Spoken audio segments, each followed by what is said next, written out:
Now, let me be clear. We are indeed at war with al-Qaeda and its affiliates. We do need to update our institutions to deal with this threat. But we must do so with an abiding confidence in the rule of law and due process, in checks and balances and accountability.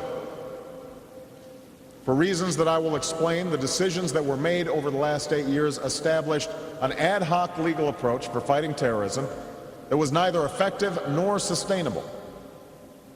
A framework that failed to rely on our legal traditions and time-tested institutions, and that failed to use our values as a compass.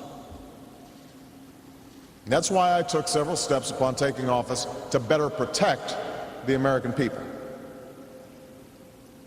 First, I banned the use of so-called enhanced interrogation techniques by the United States of America.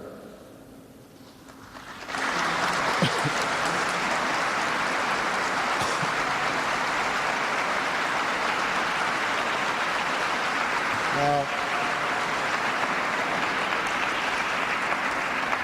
I know some have argued that brutal methods like waterboarding were necessary to keep us safe. I could not disagree more. As Commander-in-Chief, I see the intelligence. I bear the responsibility for keeping this country safe. And I categorically reject the assertion that these are the most effective means of interrogation.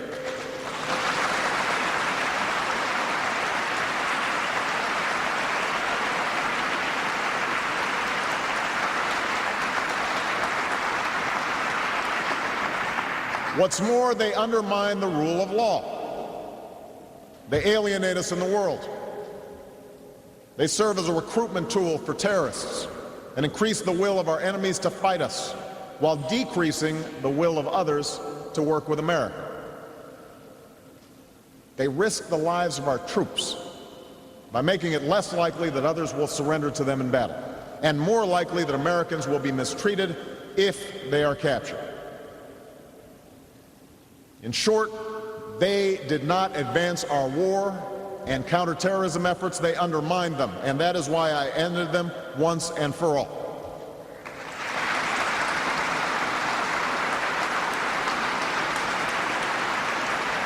Now, I should add, the arguments against these techniques did not originate from my administration.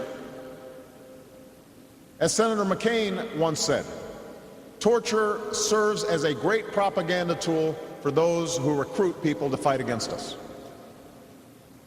And even under President Bush, there was recognition among members of his own administration, including a Secretary of State, other senior officials, and many in the military and intelligence community, that those who argued for these tactics were on the wrong side of the debate and the wrong side of history.